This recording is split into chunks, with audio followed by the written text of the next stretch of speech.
ஹஜ் உம்ரா தொடர்பான இஸ்லாமிய வழிகாட்டல் என்ற ஒரு தலைப்பில் திருமறை அல் குர்ஆனிலிருந்தும் நபிகளார் ஸல்லல்லாஹு அலைஹி வஸல்லம் அவர்களுடைய வாழ்க்கையிலிருந்தும் ஒரு சில செய்திகளை திருமறை அல் குர்ஆனிலிருந்து உங்களுடைய மேலான கவனத்தை கொண்டு வருவதற்கு நான் விரும்புகிறேன். இஸ்லாத்துடைய கடமைகளில் 5 கடமைகளில் இறுதியான ஒரு கடமை ஹஜ் கடமை.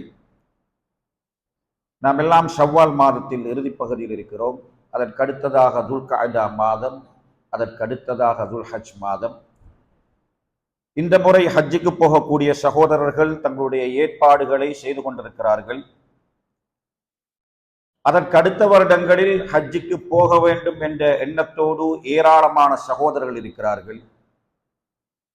உம்ரா என்று சொல்லக்கூடிய அந்த சுன்னத்தான அந்த நஃபிலான வணக்கத்தை எப்பொழுதெல்லாம் நமக்கு சந்தர்ப்பங்கள் வாய்ப்புகள் கிடைக்கின்றதோ அப்பொழுதெல்லாம் குடும்பமாக, தனிநபர்களாக, நண்பர்களாக போய் அடிக்கடி அந்த சுன்னாவான அந்த உம்ராவை நானும் நீங்களும் செய்துவிட்டு வருகிறோம்.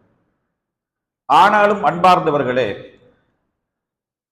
உம்ராவும் ஹஜ்ஜும் செய்யக்கூடியவர்கள் முக்கியமாக தெரிந்திருக்க வேண்டிய, தயார்படுத்திக் கொள்ள வேண்டிய சில அம்சங்கள் காணப்படுகின்றன.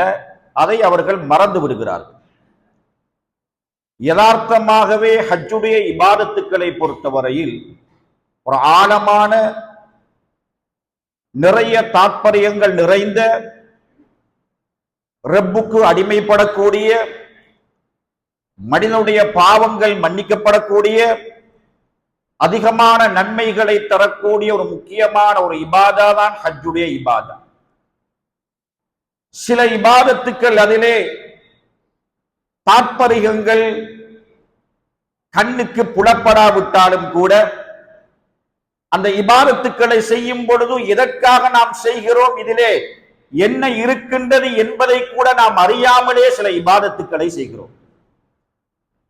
இன்னும் சில இபாதத்துக்களை நாம் பார்த்தால் அன்பார்ந்தவர்களே, அதிலே குறிப்பாக இஹ்ராம் என்று சொல்லக்கூடிய ஆடை அணிகின்ற அந்த ஆடை, தல்பியா என்று சொல்லக்கூடிய அல்லாஹ்வுக்கே கட்டுப்படக்கூடிய அந்த வார்த்தைகள் ஆழமான ஒரு மனிதனுடைய வாழ்க்கையில் எப்போதும் பல தாக்கங்களை செலுத்தக்கூடிய, யதார்த்தமாகவே அவர்கள் அதை படித்துக் கொண்டால் அன்பார்ந்தவர்களே, அதை செய்கின்றவர்கள் அதை சரியாக செய்தால் வாழ்க்கையில் என்ன மாற்றங்கள் வர வேண்டும் என்பதை ஏனைய கடமைகளை விட இந்த 2 முக்கியமான இந்த கடமைகளும் நிறைய தத்துவங்களை பொதிந்திருப்பதை நீங்கள் பார்க்கலாம். உம்ராவுடைய கடமையை நானும் நீங்களும் செய்ய போனால் குறிப்பிட்ட சில மணித்தியாலங்கள் அந்த ஆடைகளோடு நானும் நீங்களும் இருப்போம். ஹஜ்ஜுடைய கடமையை நானும் நீங்களும் நிறைவேற்றுவதற்கு போனால் 3 நாட்கள் அதே ஆடையோடு நானும் நீங்களும் இருப்போம். ஆடையை நீயத்தோடு நானும் நீங்களும் அணிந்து விட்டால் அன்பார்ந்தவர்களே, வேறு எந்த காலத்திலும், எந்த நேரத்திலும், எந்த சந்தர்ப்பத்திலும் கூட அந்த ஆடைகளை அணிவதை நானும் நீங்களும் விரும்ப மாட்டோம். அணிந்து கொள்ளவும் மாட்டோம், அணிவதை விரும்பவும் மாட்டோம். யாருக்கெல்லாம் ஹஜ் கடமையாகின்றதோ, யாரெல்லாம் உம்ராவுக்கு போகின்றார்களோ அந்த இடத்தில் மாத்திரம், அந்த சில சந்தர்ப்பங்களில், அந்த சில நாட்களில் மாத்திரம் ஒரு மனிதன் ஒரே ஆடையை 2 துண்டான அந்த ஆடைகளை அணிந்து விட்டால் அன்பார்ந்தவர்களே, சில ஹலாலானவைகளை கூட அந்த மனிதன் அல்லாஹ்வுக்காக தவிர்த்து கொள்கிறான். தைத்த எந்த ஆடையும் அணிய மாட்டான், வாசனை திரவியங்களை பூசிக்கொள்ள மாட்டான், ஹரத்திலே எதையும் வேட்டையாட மாட்டான், திருமணம் சம்பந்தமான எந்த விவகாரங்களையும் பேச மாட்டான், இல்லறத்திலே ஈடுபட மாட்டான், நகங்களையோ முடிகளையோ களைவதை அவன் தவிர்த்துக் கொள்கிறான் என்றால் நமக்கெல்லாம் இது எதை உணர்த்துகின்றது? ரப்புக்காக, அல்லாஹ்வுக்காக ஓரிரு மணித்தியாலங்கள் 3 நாட்கள் ஒரே ஆடையோடு இருக்கும் பொழுது ஒரு முஃமின் இந்த உலகத்தில் செய்யக்கூடிய முக்கியமான விவகாரங்களை அவன் தவிர்த்து வாழ்கிறான் என்றால் ரப்புக்காக நீ வட்டியனுடைய வாழ்க்கையில நீ விட்டுடு. ரப்புக்காக இந்த உலகத்திலே விபச்சாரத்தை விட்டு நீ தூரமாகிவிடு. ரப்புக்காக நீ உழைக்கும் பொழுது ஏமாற்றாதே, பொய் சொல்லாதே, களவெடுக்காதே. ரப்புக்காக உன்னுடைய பெற்றோர்களை பார்க்கும் பொழுது அவர்களுக்கு நீ நோவினை செய்யாதே.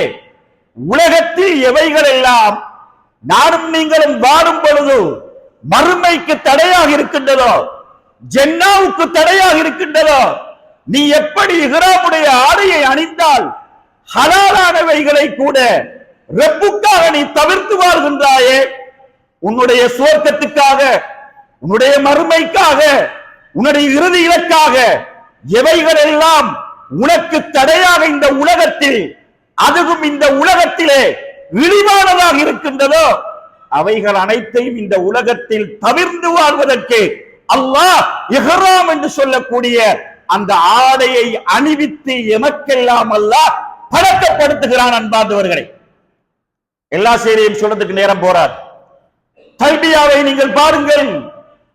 லப்பைக் அல்லாஹும்ம லப்பைக், எங்கும் அந்த வார்த்தை சொல்லப்பட மாட்டாது.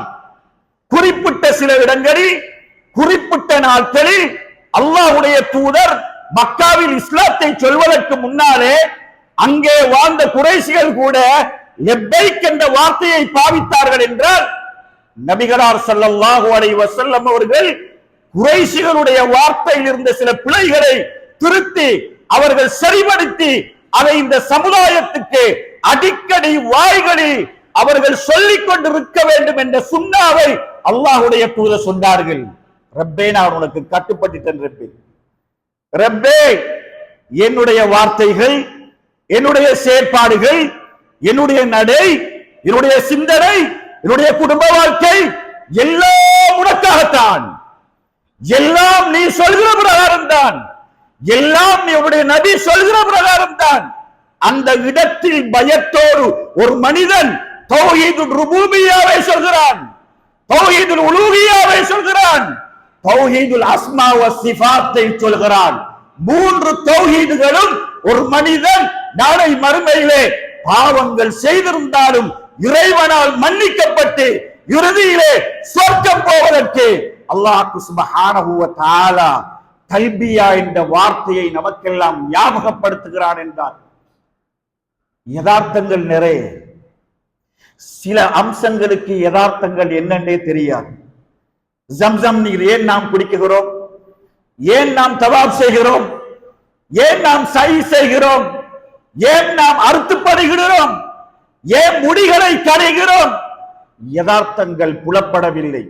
ஆனாலும் கூட மனிதன் ரப்புக்காக மரளி அல்லாஹு தஆலா அவர்கள் சொன்னார்கள், ஹஜருல் அஸ்வதை பார்த்து சொன்னார்கள், நீ கல் என்பது எனக்கு தெரியும், வெறுமனே ஒரு கல்லுதான் நீ.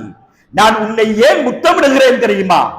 ரசூலுல்லாஹி ஸல்லல்லாஹு அலைஹி வஸல்லம் அவர்கள் உன்னை முத்தமிடுவதை எனது கண்களால் நான் பார்த்தேன். அல்லாஹ்வுடைய தூதர் முத்தமிட்டதற்காகவே நான் முத்தமிடுகிறேன் என்றால், அன்பார்ந்தவர்களே, ரசூலுல்லாஹ் முத்தமிட்டதற்கு முத்தமிட்டார்கள் என்றால் ரசூலுல்லாஹ்வுடைய வாழ்க்கையில அல்லாஹ்வுடைய தூதர் காரணம் சொல்லாமலே சில இபாதத்துக்களை செய்தார்கள். உலகத்திலும் அப்படித்தான். காரணம் கேட்டு கேட்டு இருக்க தேவையில்லை. அல்லாஹ்வுடைய தூதரை பின்பற்றுவதற்கு, அவர் சொன்ன மார்க்கத்தை எடுத்து நடப்பதற்கு, அவர் சொன்ன பிரகாரம் நடப்பதற்கு காரணம் தேவையில்லை. காரணம் இல்லாமலே அல்லாஹ்வுடைய தூதரை ஒரு மனிதன் இந்த உலகத்திலே நேசித்து விட்டால், அன்பார்ந்தவர்களே, அவனுடைய உடல் உறுப்புகள் எல்லாம் நபிகளார் ஸல்லல்லாஹு அலைஹி வஸல்லம் அவர்களை நேசித்து அணுவணுவாக பின்பற்ற தொடங்கும் என்பதை ஏனைய இபாதத்துக்கள் எடுத்து காட்டுகின்றன. வலில்லாஹி அலன்னாஸி ஹஜ்ஜுல் பைத்தி மன் இஸ்ததா இலைஹி சபீலா. ஹஜ்ஜுக்கு போறதுக்கு யாருக்கெல்லாம் வசதி வாய்ப்புகள் இருக்கின்றனவோ, உடல் ஆரோக்கியம் இருக்கின்றதா, பணமும் இருக்கின்றதா, அல்ஹம்துலில்லாஹ். ஹஜ்ஜை பிற்படுத்தாதீர்கள், கடமையை பிற்படுத்தாதீர்கள். உட வசதி வாய்ப்பு இருக்குதா, உடல் ஆரோக்கியம் இருக்குதா, போறதுக்கு எல்லா வாய்ப்புகளும் இருக்குதா, ஹஜ்ஜை காரணங்கள் சொல்லி நீங்கள் பிற்படுத்தாதீர்கள். அடுத்த கரம் உங்களுக்கு மரணம் வந்து விட்டால் ஹஜ் கடமையோடு நீங்கள் மரணித்து விடுவீர்கள். உங்களுடைய பிள்ளைகள் அந்த கடமையை நிறைவேற்றுவார்களா இல்லையா என்பது உங்களுக்கு தெரியாது. நிறைவேற்றணும், செய்வார்களா என்பது தெரியாது. பணம் இருக்கிற நேரத்தில் போயிட்டு வந்துடணும். பணம் சில நேரங்கள்ல பிற்காலத்தில் உடல் ஆரோக்கியம் இருந்தாலும் கூட அன்பார்ந்தவர்களே பணம் கையில் இருக்காது. அப்பொழுதெல்லாம் நீங்கள் கவலைப்படுவீர்கள். அதனால் மதிப்புக்கும் கண்ணியத்துக்கும் உரிய சகோதரர்களே, நபிகளார் ஸல்லல்லாஹு அலைஹி வஸல்லம் கடமையான இந்த ஹஜ்ஜை, இந்த உம்ராவை யாரெல்லாம் செய்கிறார்களோ அவர்களுக்கு என்ன கிடைக்கும் என்பதை அழகாக சொன்னார்கள் அல்லாஹ்வுடைய தூதர். ஒரு உம்ராவில் இருந்து இன்னொரு உம்ரா, ஒரு உம்ராவில் இருந்து இன்னொரு உம்ரா இடைப்பட்ட காலத்தில மனிதன் செய்கின்ற சின்ன சின்ன தவறுகளுக்கெல்லாம் பரிகாரமாக இருக்கும் என்றார்கள் நபிகளார் ஸல்லல்லாஹு அலைஹி வஸல்லம். அல்லாஹ்வுடைய தூதரிடத்தில் ஒரு மனிதர் வந்து கேட்டார், அல்லாஹ்வுடைய தூதரே, இபாதத்துக்களிலே அஹப்பு இலல்லாஹ் வ அஃதல், மிகச் சிறந்தது, அல்லாஹ்வுக்கு மிக மிக விருப்பமானது. சொன்னார்கள் நபிகளார் ஸல்லல்லாஹு அலைஹி வஸல்லம், அஸ்ஸலாத்து அலா வக்திஹா, குறித்த நேரத்தில் தொழுவது என்றார்கள். சும்மா ஐயும் என்றார்கள். பின் எது என்று கேட்டார்கள். பிர்ருல் வாலிதைன், உம்மையும் பாப்பையும் நல்ல முறையில பார்த்துக்கின்றாங்க, அல்லாஹ்க்கு மிக மிக விருப்பமானது என்று சொன்னார்கள். மூணாவது என்ன என்று கேட்ட நேரத்தில் நபிகளார் ஸல்லல்லாஹு அலைஹி வஸல்லம் சொன்னார்கள், ஹஜ்ஜும் மப்ரூர், இறைவனால் ஏற்றுக்கொள்ளப்பட்ட ஹஜ் நாங்க நபிகளார் ஸல்லல்லாஹு அலைஹி வஸல்லம்.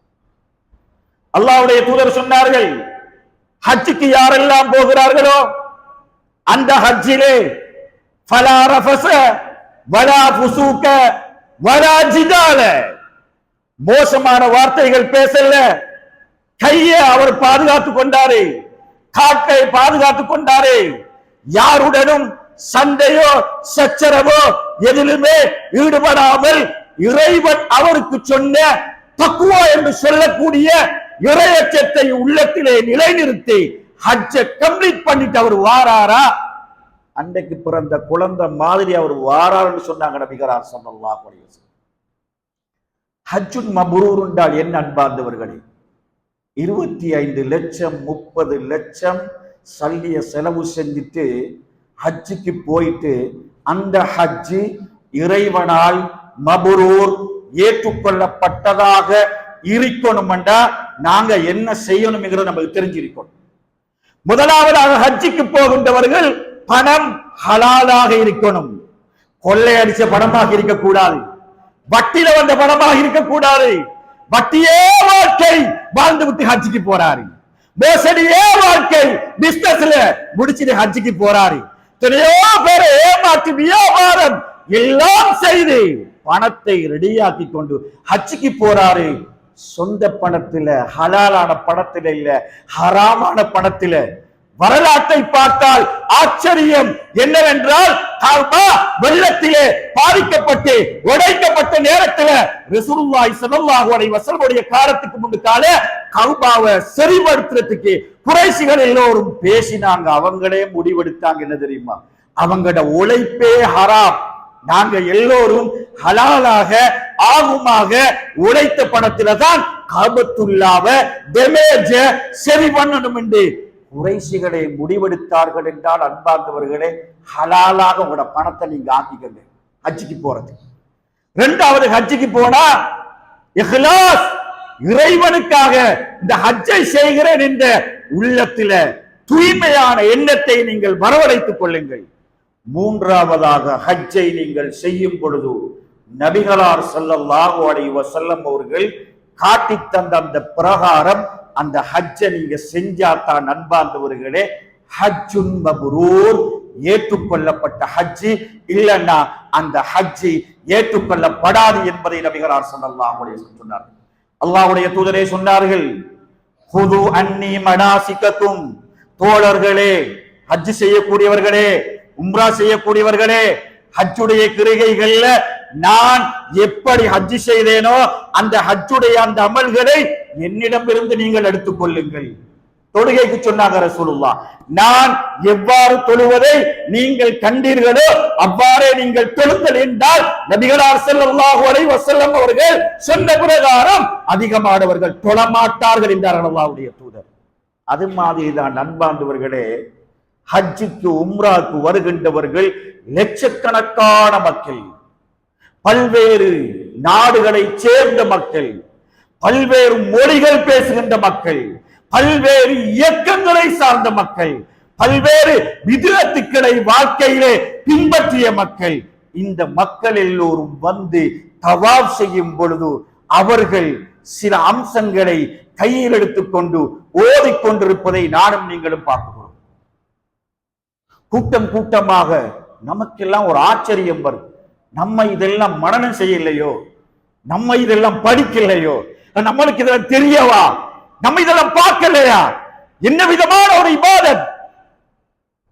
தவாபுல, சைல, அதாவது மினால, அதே நேரத்தில் அரபால ஒவ்வொரு நாட்டு மக்களும் வித்தியாசமான இபாதத்துக்களை செய்யறத நம்ம பார்க்கிறோம் என்றால் அங்கு நபிகளார் ஸல்லல்லாஹு அலைஹி வஸல்லம் அவர்களுடைய ஹஜ்ஜாக அது இருக்காது.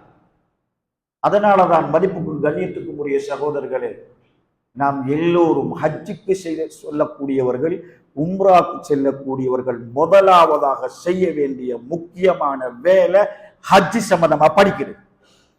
எல்லா வேலையும் நீங்க செஞ்சுட்டு போங்க, எல்லோரும் எல்லாவற்றையும் செய்கிறார்கள், ஹஜ்ஜு எப்படி செய்யணும் என்கிறத படிக்காமலே போகிறார்கள்.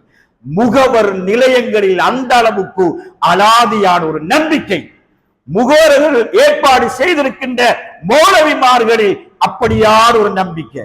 ஹஜ்ஜுக்கு போறவங்க எல்லாம் பாவநல்ல பகுதியிலயா, பாவநல்ல ஹஜ்ஜுக்கு போறவங்க எல்லோரையும் ஒரு இடத்துக்கு எல்லா முகவர் நிலையங்களையும் சார்ந்தவர்கள் உலமாக்கள் அழைச்சி ஒரு 2 நாளைக்குள்ள ஹஜ்ஜுடைய அமல்களை எல்லாம் ஒரு வீடியோ போட்டு கொடுக்கலாம் காட்டிடுவாங்க. படிச்சவங்க படிச்சு கொள்றாங்க, தெரியாதவங்களுக்கு பிரச்சனை இல்லை, அவர் மௌலவிதானே, அவர்கிட்ட கேட்டு படிச்சு கொள்வோம் என்று பேசாம போறாங்க. இல்ல இல்ல, ஹஜ்ஜுக்கு நீங்க போறதுக்கு பணம் செலவழிக்கிற 25-30 லட்சத்தை விட பெருமதியானது ஹஜ்ஜுடைய பாடங்களை அக்கிவேராக ஆணிவேராக நீங்க படிக்கணும். உங்களுக்கு தெரிஞ்ச குர்ஆன் சுன்னா பேசுற உலமாக்களை நீங்க அழைங்க. நீங்க உங்களோட வைஃப், உங்களோட நண்பர்கள் யாராவது போறாங்க என்றால் ஒரு கிழமைக்கு 2 கிழமைக்கு அவர்களை நிறுத்தாட்டி ரசூலுல்லாஹ் எப்படி ஹஜ் செய்தார்கள் என்பதை அக்கிவேரா ஆணிவேரா படிங்களே. நம்ம யாரு படிக்கிறோம்? யாரும் படிக்கிறது இல்லை. அப்படி யாரும் படிக்கிறாங்க இல்ல. எல்லோருடைய நம்பிக்கையும் முகவர் நிலையங்கள் இருக்கின்றது, அதை நம்பித்தான் போறாங்க, போற மௌலவியத்தான் நம்பித்தான் போறாங்க. முக்கியமான ஒரு இபாதா கடமை லட்சக்கணக்கில் செலவு செய்யப்படுகின்றது. ஊர்ல ஒரு மாசம் நான் தங்கிருக்க மாட்டேன், உறவுகளை பிரிந்து நான் போகிறேன் என்றால் அன்பார்ந்தவர்களே, மதிப்புக்குரியவர்களே, கடமையை செய்யறதுக்கு முன்னுக்கான சரியா படிக்கணும். அல் இல்மு கபலல் அமல், இபாதத்தை செய்யறதுக்கு முன்னுக்கான அமல் தேவை. நபிமார்களுடைய பண்பு, நபிமார்களுடைய பண்பு. இஹ்தினா ஸிராத்தல் முஸ்தகீம் ஸிராத்தல் லதீன அன்அம்த அலைஹிம் கைரில் மக்தூபி அலைஹிம் வலத்தாலின். யா அல்லாஹ், நேரான பாதையை காட்டு. உனது கோபத்துக்கு உள்ளான யூதர்களுடைய பாதையும் அல்ல, வழிதவறி போனவுடைய பாதையும் இல்லை. ஏன் அல்லாஹ் யூதர்களை ஏன் அல்லாஹ் கோபித்துக் கொண்டான்? ஏன் கிறிஸ்தவர்களை அல்லாஹ் வழிதவறி போனான் என்றான்? அல்லாஹ்விடம் அன்அம்த அலைஹிம், நீ யாருக்கு இந்த உலகத்தில் நியமத் செய்தாயோ, நபிமார்கள், சாலிஹீன்கள், சுஹதாக்கள், ரசூல்மார்கள், இப்படியான ட்ரக்கை நீ எனக்கு காட்டு என்பதாக 5 நேரம் தொழுகிற நானும் நீங்களும் கேட்கிறோமே. யூதர்கள் எல்லோரும் சத்தியம் இது என்று தெரிந்தும் சத்தியத்தை எடுக்காததால் அல்லாஹ்வுடைய கோப பார்வை அவர்களிலே இருந்தது. நசாராக்கள் என்ன செய்தார்கள்? இஞ்சிலை படிக்காமல் நினைத்ததை எல்லாம் இபாதத் என்ற போர்வையில செஞ்சுட்டு போனாங்க.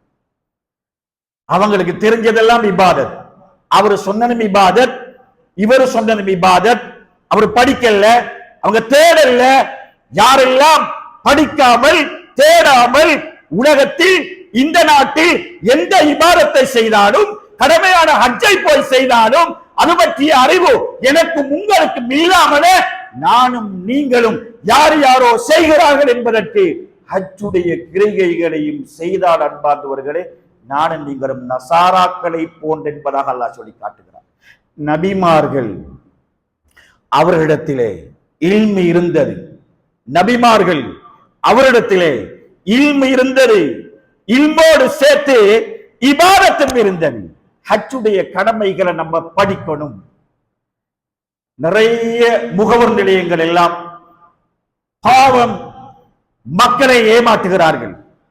இருக்கிற முகவர் நிலையங்களை சமுதாயத்தில் முஸ்லிம் சகோதரர்கள் எப்படி தேர்ந்தெடுக்கிறாங்க தெரியுமா? எங்கட கூட்டாளி நடத்துறார், எங்கட கூட்டாளி தான் செய்யறார். எங்கட ஃபேமிலிக்குள்ள எங்களுக்கு முக்கியமான ஒருத்தர் தான் அந்த முகவர் நிலையத்தை செய்யறார், ஏஜென்ட் ஹஜ் குரூப்பை செய்யறார். அவர்கிட்ட கொடுக்காமலுக்கு நம்மளுக்கு இருக்கலாம் ஃபேமிலியே. நம்ம கொடுக்காட்டி நம்மளோட வைஃப் கோச்சு கொள்வா. கூட்டாளி அவர் பிசினஸ் ஊர்ல முகம் பார்க்கலாம் போயிரும். அவங்களோட குரூப்பா அந்த குரூப்ல தானாமே நிறைய பேர் போறாங்களாமே. அந்த குரூப் தானாமே இறங்கின உடனே ஹரத்துக்கு பக்கத்திலே ஹோட்டல் வைத்திருக்கிறார்களாமே. அந்த குரூப்பா அல்ஹம்துலில்லாஹ் 40 வருஷம் 50 வருஷம் இலங்கையில ஹஜ் முகவர் நிலையத்தில ஃபேமஸான குரூப்பாமே.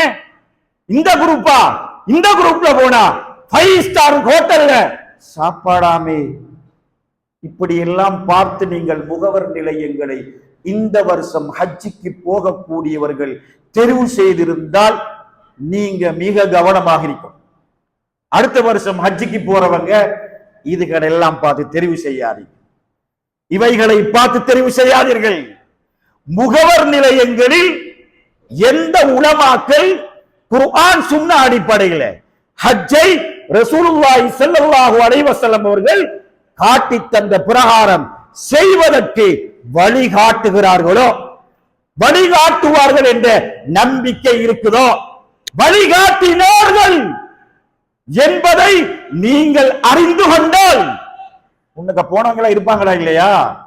அந்த மௌலவியா சுன்னா அடிப்படையில் செஞ்சாரா? சரியா சொல்லி தந்தாரா? சரியா நிக்கணும் என்று சொன்னாரா? 2 நாள் நிக்கணுமா 3 நாள் நிக்கணுமா? முஸ்தலிஃபால மினால அவசரமா மதீனாவுக்கு போகணுமா? இந்த மாதிரியான விஷயங்களை மக்களுக்கு தெரியாம மக்களை ஏமாற்றி உலமாக்களும் சேர்ந்து சில நேரங்கள்ல விதிலத்தான செயற்பாடுகள் நிறைந்து மலிந்து இருக்கும். நீங்க அவங்களோட இருப்பீங்க, உங்களுக்கு எதுக்குமே செய்யலாம். உங்களுக்கு சில நேரம் தெரிஞ்சிருக்கும், உங்களோட வைஃபுக்கு தெரியாம இருக்கும். உங்களுக்கு ஹஜ்ஜுடைய கடமைகள் இன்னொன்று நீங்க விலகி இருப்பீங்க, உங்களோட ஃபேமிலியை கூட்டிட்டு வைத்திருப்பீங்க. அவர் வழி நடத்தும் போதெல்லாம் நீங்களும் போகணும். எந்த பிரார்த்தனைகளை நபிகளார் ஸல்லல்லாஹு அலைஹி வஸல்லம் காட்டித் தரவில்லையோ, அல்லாஹ்வுடைய தூதர் எந்த பிரார்த்தனையை மட்டுப்படுத்தி கொண்டார்களோ, இப்படி இல்லாத பிரார்த்தனைகளை சொல்லித் தரும் பொழுதெல்லாம் உங்களுக்கு கையேடாக அடித்து படிப்பதற்கு உங்களுடைய கையில் தரும் பொழுதெல்லாம் நீங்கள் அவைகளை வாசிக்க வேண்டிய, மனனம் செய்ய வேண்டிய, ஓட வேண்டிய நிலைக்கு நீங்கள் லட்சக்கணக்கான ரூபாய்களை செலவு செய்து நீங்கள் தள்ளப்படுகிறீர்கள் என்றால் உங்களுடைய ஹஜ்ஜுடைய நிலைமையை நீங்கள் கவனமாக நீங்கள் யோசித்துக் கொள்ளுங்கள். அதனால மதிப்புக்கும் கண்ணியத்துக்கும் உரிய சகோதரர்களே, போறதுக்கு முன்னால போகக்கூடியவர்கள் எதை பாடமாக்கணும் அதை பாடமாக்கிக்கங்க. எந்த பிரார்த்தனைகளை எந்தெந்த ஹஜ்ஜுடைய தலங்களில் ஓத வேண்டும் என்பதை நபிகளார் ஸல்லல்லாஹு அலைஹி வஸல்லம் அவர்கள் சொல்லி இருக்கிறார்களோ, ஒரு மட்டும் ஹஜ் செய்ய போறோம். அந்த புனித பூமி அல்லாஹ்வுக்கு கட்டுப்பட்டு சுப்ஹானல்லாஹ் இறையச்சத்தோட அந்த பூமிக்கு போறதே ஒரு பரக்கத். அதுக்கு பயணம் செய்வதே ஒரு இபாதா. அதில் தொழுவதே பல ரக்காத்துக்களுக்கு பல நன்மைகள்.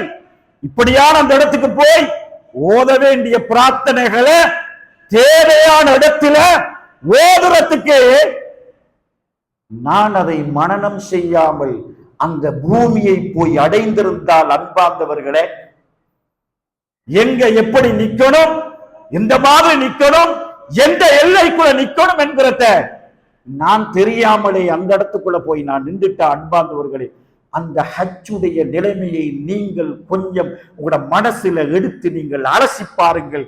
அதனால கண்ணியத்துக்குரிய சகோதரர்களே, மதிப்புக்குரியவர்களே, முகவர் நிலையங்களை தப்பாக தேர்ந்தெடுத்தவர்கள் ஹஜ்ஜுடைய கிரைகைகளை சரியான உலமாக்களை அழைத்து நன்றாகவே படித்துக் கொள்ளுங்கள். அடுத்த முறை ஹஜ்ஜுக்கு போகக்கூடிய சகோதரர்கள் மனசில் எண்ணம் இருந்தா ஹஜ் முகவர் நிலையங்களை தேடும் பொழுது பார்க்கும் பொழுது நான் சொன்ன உங்களோட நெருங்கிய நண்பர், ஊருக்காரர், விரும்பியவர், அவர் பல வருஷமா செய்கிறவர் என்றெல்லாம் பார்க்காமல் முகவர் நிலையத்தில் இருக்கக்கூடிய வழிகாட்டி என்பவர் குர்ஆன் சுன்னா அடிப்படையில் உம்ராவையும் ஹஜ்ஜையும் சரியான முறையில் நிறைவேற்றுவதற்கு தகுதியான ஒரு ஆலிம் என்பதை நீங்கள் தெரிந்து கொண்டு அந்த முகவர் நிலையங்களை நீங்கள் நாடுங்கள். சில நேரங்களில் எமௌண்ட் கூட இருக்கலாம், சில நேரங்களில் சாப்பாடு ஒழுங்கில்லாமல் இருக்கலாம், சில நேரங்கள் இருக்கிற ஹோட்டல்கள் ஒழுங்கில்லாமல் இருக்கலாம். ஆனால் அவைகளை பற்றி ரப்புல் ஆலமீன் எந்த கேள்வியும் உங்களிடத்தில் இல்லை. உங்களிடத்தில் இருக்கின்ற கேள்வி, இந்த இபாதத்துக்களை என்னுடைய தூதர் சொன்ன பிரகாரம் நீங்கள் செய்தீர்களா என்பதுதான் உங்களுக்குரிய கேள்வி என்பதை உங்களுடைய மேலான கவனத்துக்கு கொண்டு வந்து இந்த முதலாவது குத்பா உரையை நான் முடித்து விடைபெறுகிறேன். வாஹிரு தஅவானா அல்ஹம்துலில்லாஹி ரப்பில் ஆலமீன்.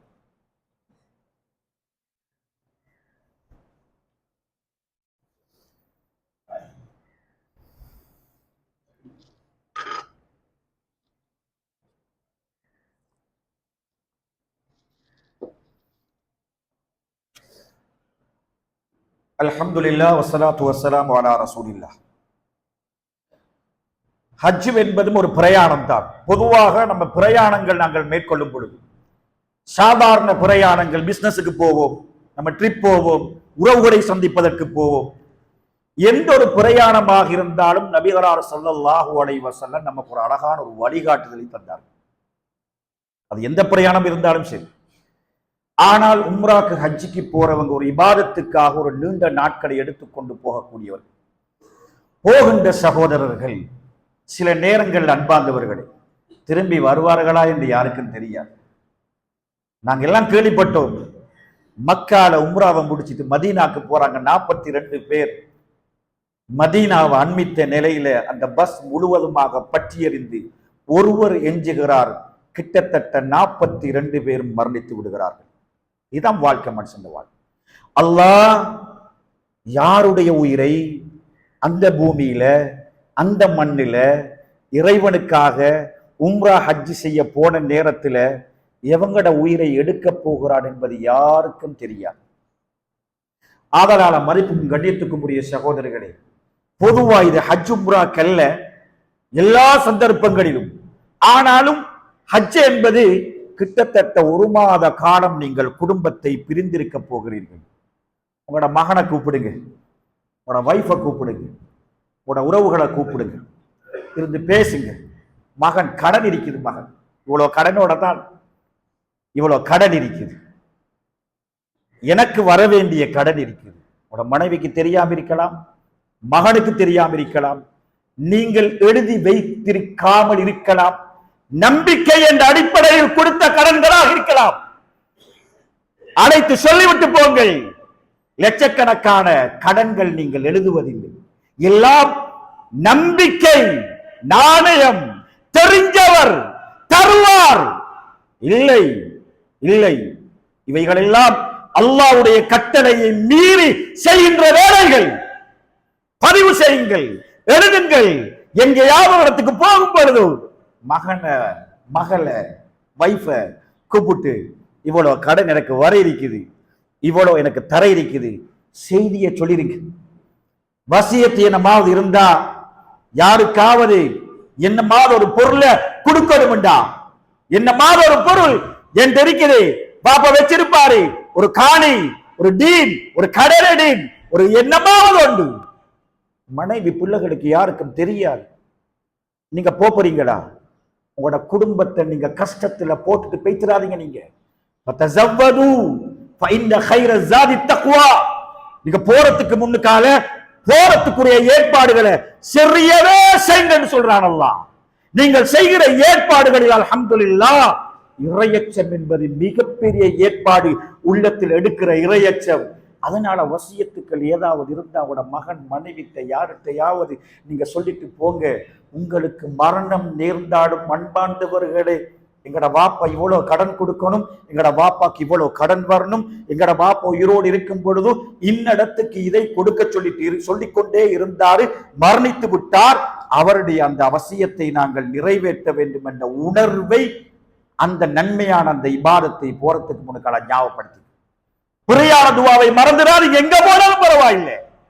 பிளைட்ல ஏறினா அதை விட மறந்துடாதீங்க. நீங்க வாகனத்துல போகும் பொழுது நம்ம ஓடணும். பிளைட்ல ஏறினா கீழே விழுந்தா மிஞ்சாது. புரியாத துவா தெரியாது நமக்கு எல்லாம். 30 வருஷம் 40 வருஷம் 50 வருஷம் வாழ்க்கை கழிஞ்சிட்டு எத்தனையோ ட்ரிப், எத்தனையோ பிசினஸ் ட்ரிப்புகள் எல்லாம், எத்தனையோ பயணங்கள் எல்லாம், எத்தனையோ உம்ராக்கள், எத்தனையோ ஹஜ்ஜுகள். பிளைட்ல காலடி எடுத்து வச்சா கூட, வாகனத்தில் எடுத்து வச்சா கூட நபிகளார் ஸல்லல்லாஹு அலைஹி வஸல்லம் மிக முக்கியமாக கேட்டார்களே, அருமையான புகாரில முஸ்லிம்ல வரக்கூடிய ஒரு நீண்ட ஒரு பிரார்த்தனை உங்களோட போன்ல போட்டுக்கங்க, அடிச்சு எடுத்துக்கங்க, மரணம் செஞ்சுக்கங்க. அழகான பிரார்த்தனை, மறந்துடாதீங்க. இதுகள் எல்லாம் ஒரு மனிதன் பிரயாணம் போகும்போது செய்ய வேண்டிய முக்கியமான விஷயங்கள். அதிலும் ஹஜ் என்ற இபாதத்துக்கு நம்ம போகும் பொழுது அதை செஞ்சுட்டு போறதெல்லாம் மிக மிக லேசானது, அரிதானது, தேவையானது.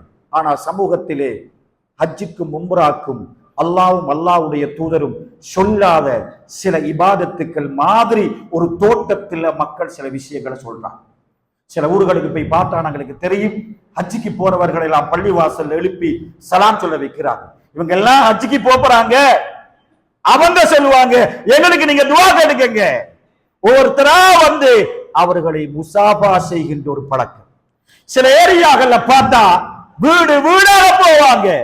நாங்க ஹஜ்ஜிக்கு போறோம், அடுத்த மாசம் ஹஜ்ஜிக்கு போய்த்துட்டு வரோம், நீங்க துவா செஞ்சுக்கங்களே. நாங்க ஹஜ்ஜிக்கு போறோம் அடுத்த மாசம், நானும் போறோம், எங்களோட ஒய்ஃபும் போறோம். இது யாரு காட்டின வழிமுறை? அவர்களுக்கு போதா குறைக்கு ஒவ்வொரு வீட்டிலையும் விருந்து வைப்பார்கள். அவர்கள் போய்விட்டால் உறவு என்பதற்காக சந்தித்துட்டு வருவதெல்லாம் வேற விஷயம். அவர்கள் போய்விட்டு வந்துட்டா வந்தவருடைய வீட்டில, யாருடைய வீட்டில எல்லாம் சாப்பாடு போட்டார்களோ அவர்களுடைய வீடுகளில் எல்லாம் சேர்ந்து அவர்களை அழைத்து இவருடைய வீட்டிலே ஒரு சாப்பாடு போடுவார்கள். வேண்டாம். இதுகளெல்லாம் நபிகளார் ஸல்லல்லாஹு அலைஹி வஸல்லம் ஒரு இபாதத்தை செய்வதற்கு இந்த விதமான வழிமுறைகளை அல்லாஹ்வுடைய தூதர் காட்டித்தரல.